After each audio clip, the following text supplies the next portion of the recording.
Good morning, Bucknutters. Welcome to the Bucknuts Morning 5 here on Friday, January 30th, 2026. I am Dave Biddle, very happy to be joined by Jonah Booker.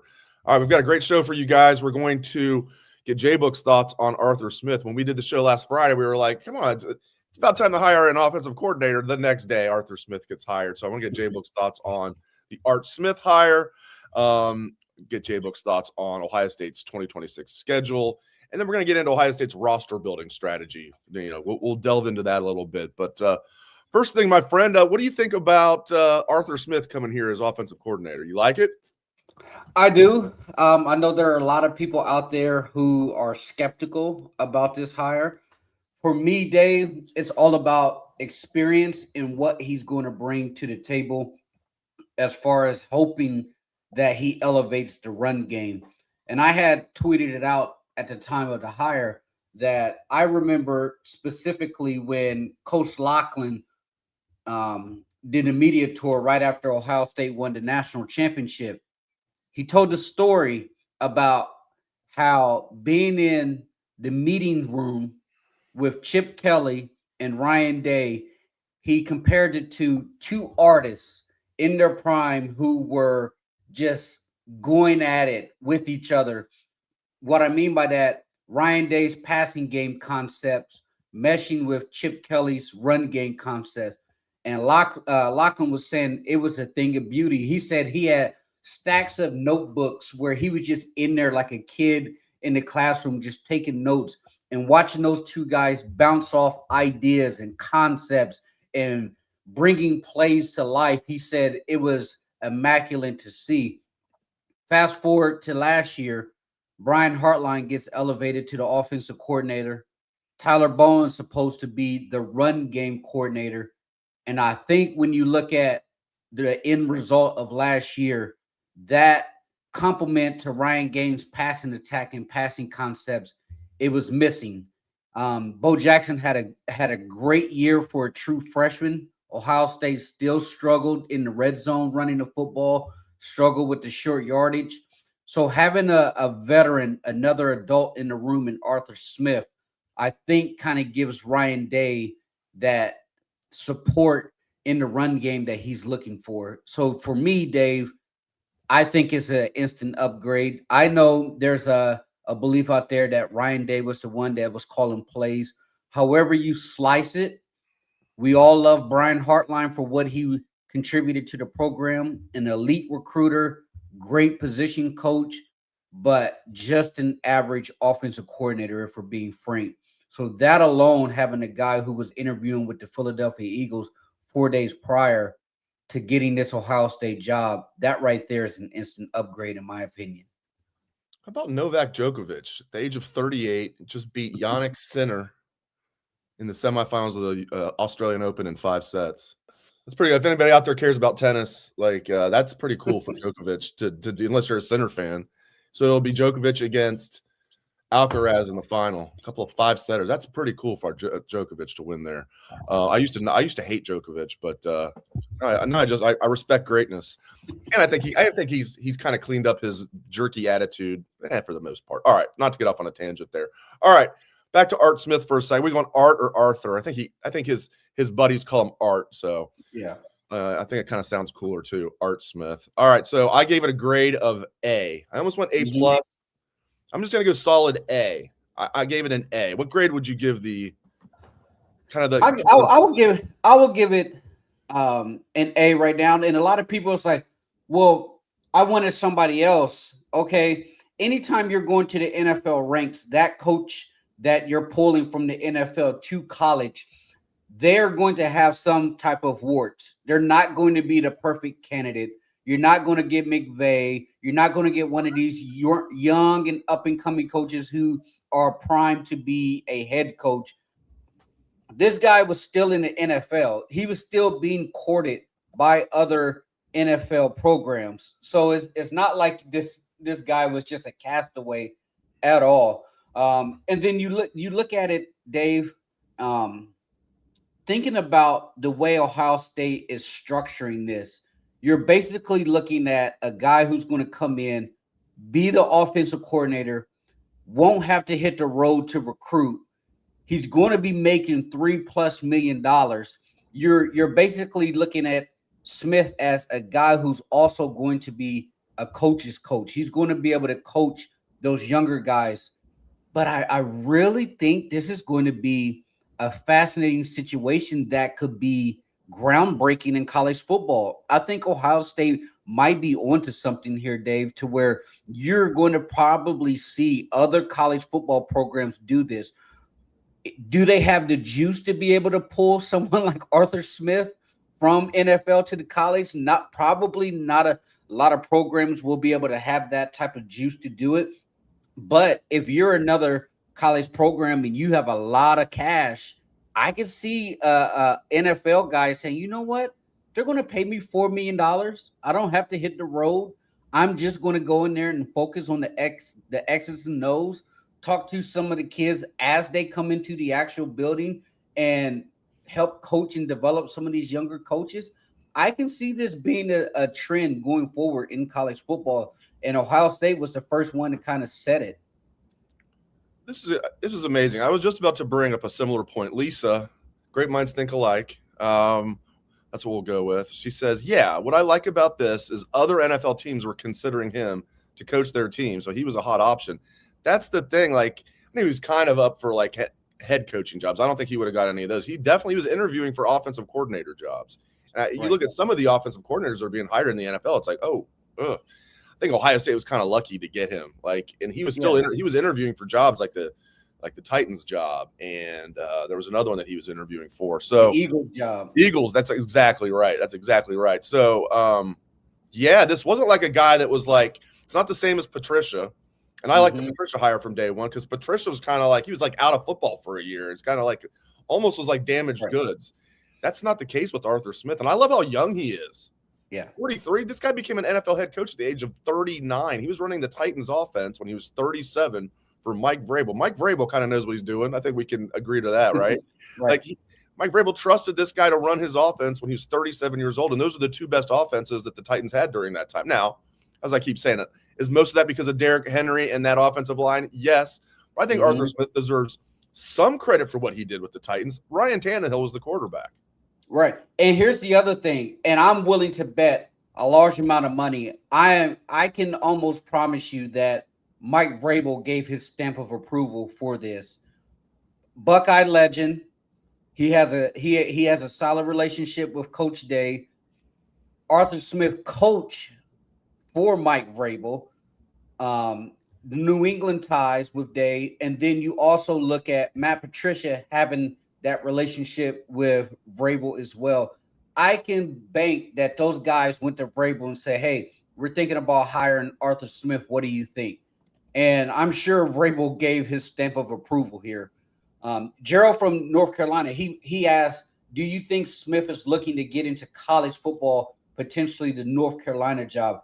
I do. I do think that that's the job that he ultimately wants. I believe, if I'm not mistaken, he was a finalist for the head coaching job for North Carolina with Bill Belichick, and they decided to give it to Bill. He played in North Carolina. He was a guard there where he played for several years as a starter. And I do think that he is using this opportunity at Ohio State to get his foot back into college, really enhance his image, because if you're the offensive coordinator at Ohio State, that is a very, very high profile job. And when you come into a situation where you have Jeremiah Smith, a Heisman finalist quarterback, a 1,000-yard running back, say what you want about the offensive line, but when you're getting a veteran offensive line, as Urban Meyer like to say, a bunch of grown-ass men up front that are coming back, it's going to give you an opportunity to have a lot of success. And if he's able to do well, I think Bill Belichick, if he mess around and has another terrible season, he's probably out of there. And that gives Arthur Smith another tick on his resume to say, hey, coach the NFL at the highest level as a head coach, called plays at the NFL, got back into the college game. Look at how potent my offense was at Ohio State. Now he's going to be able to parlay that job into the head coaching position at North Carolina. I think you're right. Like a lot of people just assumed, as I did, that Bill Belichick's son would take over. I don't know if Carolina wants that anymore. It's been such a disaster. Yeah. And here's the thing. I think most people know this, but if you don't, Michael Lombardi, their GM, he's their version of Mark Pantoni, a homeless man's version of Mark Pantoni. I'm convinced that Michael Lombardi still gets jobs because people think he's like related to Vince. Have you noticed with like the latest debauchery down there? They decide while everybody else is getting older. We're going to talk about Ohio State doing that. Ohio State did that 2 years ago. They had the most, not only was Ohio State old when they won the national championship, they were the most veteran. They had the most career starts of any like Power 4 team in college football that year. Here's what North Carolina's doing. They're taking the other approach because Michael Lombardi's so smart. They signed 38 kids out of high school, and they're not doing a good job in the portal. Right. So they lost their quarterback. They're downgrading. He wasn't even that good, Gio Lopez. So they're bringing in 38. They're going to have 38 true freshmen on that team. Right. They might be even worse this year, JBook. Yeah, they're going to be bad. And any stench of that program that's related to Belichick, I can see them saying, you know what, we want nothing to do with that. I mean, you look at Belichick's son, his resume doesn't even come close to Arthur Smith's resume as a whole. Like, it's not even a debate. Like, you got a guy who played at North Carolina, knows what North Carolina is all about, was a head coach in the NFL, coached multiple offensive coordinator positions in the NFL, coached at Ohio State. Like, his son, only reason he would even be considered for taking over that job is pure nepotism at all. Like, there's nothing about his resume that says he should have that job over Arthur Smith. And that's even saying regardless of what happens at Ohio State. Like, that's saying, like, okay, Arthur Smith and Bill Belichick were the two finalists to get the North Carolina job. We chose Bill. We obviously chose wrong. It's been a complete dumpster fire. Why would we hire his son over the guy who's played here and was also a finalist the last coaching cycle? But I do think that he's going to do an excellent job here at Ohio State. I love the jokes in the comments. We got BBQ Buckeye Bill saying Belichick's girlfriend runs that program. I heard somebody say like Belichick's girlfriend. Yeah, that's a weird one, man. Like I'm usually like, hey, love is love, but I mean, what is he, like 73 and she's in her 20s? It has to be brutal for him that she drags him along to these amateur cheer competitions at a 73-year-old. People are probably like, are you here to watch your granddaughter cheer? He's like, no, that's my girlfriend up there. The pyramid. Emily's saying they broke up. Did that happen today? Like, I didn't know that. I don't follow the pulp culture. I didn't know that. They broke up. I don't know. Come on, I didn't see that. That would have been like big news. You would have thought that they would have just that would have been like emergency news, right? They just would have broke into all it doesn't matter what you're watching. And like Bill Belichick and what's her name? Jordan Hudson. Hudson broke up. Oh gosh. All right. Speaking of things going across the ticker on TVs, let's put this up. Let's get JBook's thoughts on Ohio State's schedule. Ooh. I have if you're watching the live feed, I have it going across the ticker right now. If you're listening to the show, we'll do our best to go through it here. But yeah, I mean, this is the most brutal. When I say brutal, I'm going to preface this by saying I like it like this. Yeah. I like it. I think Ohio State's going to be favored in 11 out of the 12 games, maybe 10 out of the 12. They're going to start with Ball State, then it's at Texas, Kent State, Illinois here in Columbus, at Iowa, Maryland at home, at Indiana, off week, at USC, Oregon. How about that 3-game stretch? Northwestern in Columbus, at Nebraska, Michigan here in Columbus. They're going to have at least 7 teams that are beginning the year in the top 25. Including 3 that are probably going to be in the top 5. Yeah. Texas, Indiana, and Oregon. At the very least, they'll be top 10. USC and Michigan will be top 15. Illinois and Iowa will be ranked in the top 25. 7 of your 12 opponents are ranked teams. This is a tough, and 3 of them are going to be ranked in the top 5. Yeah. This is a tough one, my friend.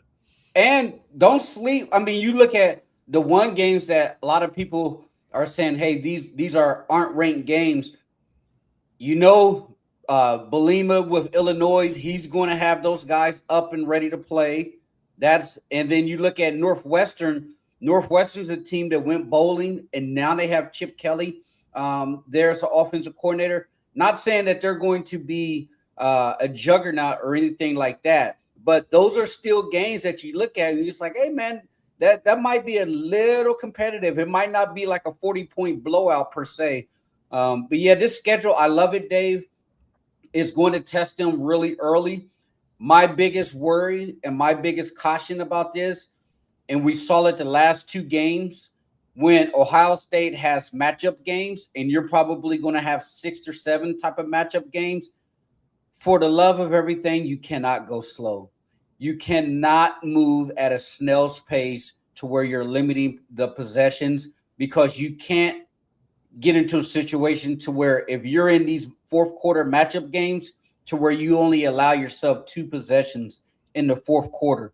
Once you start having these tight battles, the margin of error is so razor thin that we saw it against Indiana and Miami. If you don't get points on every single one of those drives when you're moving that slow, you put yourself in a very, very dangerous situation. And when you look at this schedule, you're going to have a lot of these games that I anticipate are going to be fourth quarter battles. When you look at this schedule, Dave, by the time mid-October hits, about in November, they are going to be battle tested. I mean, that I look at that meat of that schedule, October 17th at Indiana, you get a bye, and then you get back-to-back at USC and then home versus Oregon. That to me right there is going to determine that 3-game stretch where they're at in the playoff. Are they going to be in or are they going to be out? I think you got to win 2 out of those 3 games. And if you do that, I think you're going to be riding into November with Northwestern, Nebraska, and Michigan at home. If you can get through those 3 games, you should be good. Was able to clarify the Jordan Hudson situation. Really, our producer was able to look it up and clarify this. I'm going to get to that. The producer, that would be me. One day we'll have like just a separate producer so we can look these things up. All right, here's the deal. It was a fake post on Twitter last night, X. They're still together. It was a fake post. A lot of people are falling for it. Yeah, so there was a fake post that they broke up, but they're still together. They're still together. Running the show. She's running the show down there, man. She's running everything. I mean, it's just, it's seriously, it's just, to me, it's just weird. I know I'm kind of going against what I normally say. It's like, hey, love is blind. Who cares? Yeah. And I still feel that way about them. I'm not like saying that they shouldn't, but look, it's just, I got to call a spade a spade. It's just weird. It's weird. Hey, for out of fun, before we hop off of here, let's look at this schedule. Let's try to see what games you think will be big noon kickoff. We already know Michigan. Well, you can almost guarantee Oregon will be. Yeah. Well, I shouldn't say guarantee because Ross will push for it. Ross will push for it. See, here's the thing that's going to make it funny. Now that Indiana's the darling, how does Fox and Big Noon treat them? As far as, are they going to be asked to carry some of the load? I think that October 17th at Indiana, I think that's going to be a big noon. Yep, I agree. Steve Hellwagon said he's like really good about predicting the TV stuff. He's like 100% that'll be big noon at Indiana on the 17th. The more I think about it, especially with Michigan being noon, there'll be some other ones that are noon. I bet you the Oregon game will be a night game if I had to bet. If I had to bet, yeah, because I think Ross will push for it.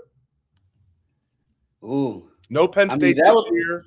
What happened with Texas last year? Because the Texas game will be at night. I think he'll push for it because Illinois will probably be noon. Indiana will be noon. USC won't be noon. We'll see. I mean, I won't be surprised either way because we know the big noon loves Ohio State. I love the it's just terrible logic. They'll say, oh, well, the ratings are really good. The ratings are really good when Ohio State's at noon. Well, are you saying they wouldn't be better if they were at like prime time? That doesn't make any sense. Well, it could be because you also have Michigan State that week with Pat Fitzgerald, first game in Michigan State. That could be something that Fox says, you know what, we'll throw Ohio State a bone. Let them have a night game versus Oregon, and we'll take Michigan versus Michigan State at big noon. Sign me up for that. Excuse me. All right, I want to get to, before we let you go here, I want to get to the roster building. Again, I love the schedule. It's on the ticker for those that are just now tuning in. I like that it's a tough schedule. All right. I also love Ohio State's roster building strategy. Like I said, like 2 years ago when they won the national title, they didn't just have an older team. They had a veteran team, like tons of career starts, the most career starts combined of anybody in the country as far as the Power 4 teams.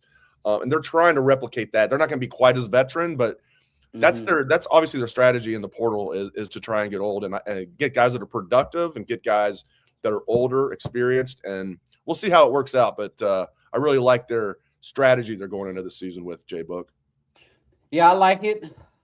They did trim some depth off the roster, so the one thing that you're going to have to bank on is your guys are going to have to stay healthy. Here's the thing about this schedule, Dave, and I was thinking about this. You're going to see a lot of these starters playing late in the games. Jeremiah Smith could be on the brink of having a monster season because what did we see last year? I mean, from the Texas game all the way to the Michigan game, it was like, okay, they're treating this like a preseason. The starters are out in the fourth quarter. They're going slow. With this schedule, you're not going to have that. You could see JJ and Julian having to throw it around in the fourth quarter in a lot of these games. That's going to pad a lot of his stats.